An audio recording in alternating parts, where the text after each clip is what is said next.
I want to believe no one reigns without the use of the brain. It is the use of the brain that establishes the reign of man.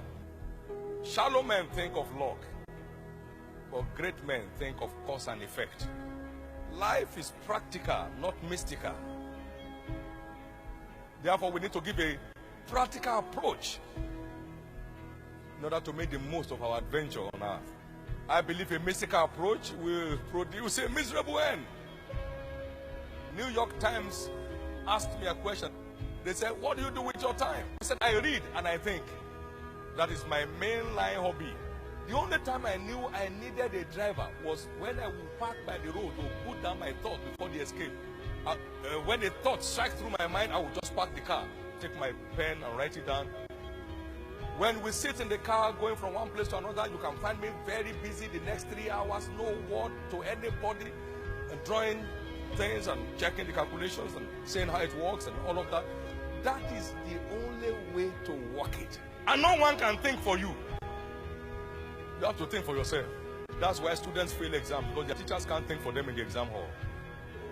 They teach you and leave you to think your way through.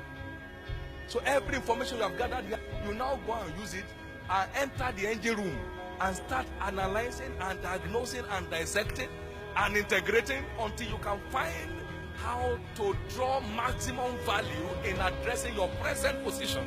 If you must have a change of position. One of my favorite teachers, E.W. Kenyon, of blessed memory, this is what he said. He said, make your brain work. It will sweat. He said, but make it work. Then it will improve. It will develop until you become the envy of all those around you. It will sweat. It is brain works that make things work.